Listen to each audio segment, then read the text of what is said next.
All I can say to you tonight as we close is this. Knowing what you know about the philosophies that influenced Augustine, and knowing what you know about the man himself, in particular what he believed, are we really wise to buy into the infamous doctrine of the tulip? Personally, I don't think so. Rather than church history speaking in its favour, I think it speaks a loud word of warning against it. Remember, no early church father prior to Augustine held this view, and no Christian, I believe, ever came to this position by studying the Bible alone. Augustine did not come to this position by studying the Bible alone. He came to this position through the Greek philosophies He came to this position through the Greek philosophies we talked about last Wednesday evening, which he married to theology and developed this doctrine. And many of the arguments he will use are Manichaean arguments he would have learned when he was in that 10-year spell in that sect. He applies many of the same scriptures in much the same way. So he didn't learn it just by reading the Bible. Calvin, by his own admission, didn't learn it just by reading the Bible. He said his entire theology could come out of Augustine.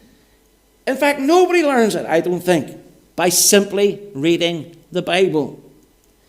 You know, in the very first week of this series, and of course these messages go up online, they go on Facebook and in sermon audio.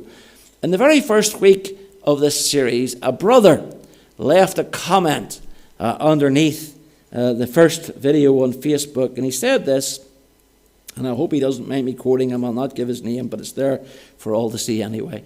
He said, "I am saved 59 years this February." So he's not a young pup. He's not a new start. "I am saved 59 years this February, and I believed what you are teaching from when I got saved, until I came under the teaching of Calvinism a few years later.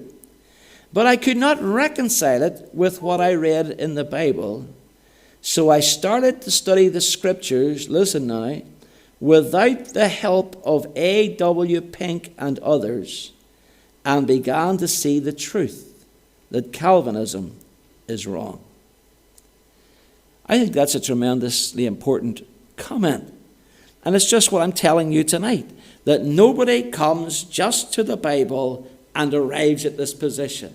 They come looking at it with a particular perspective.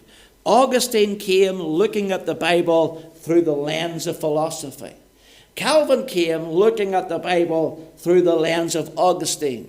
And believers today come looking at the Bible through the lens of John Calvin.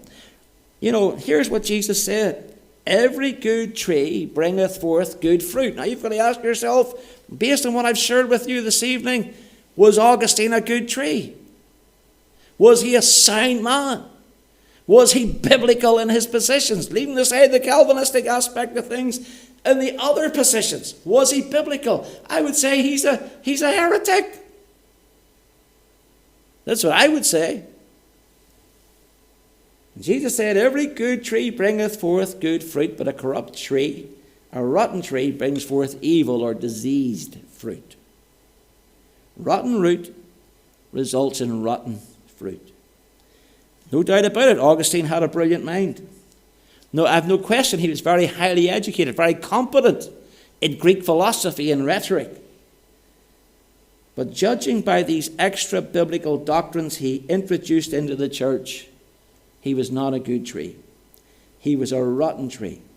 And a rotten tree can only produce diseased fruit. And the fruit of Augustine's thinking is the doctrines of Calvinism. So we're going to leave it there for this evening.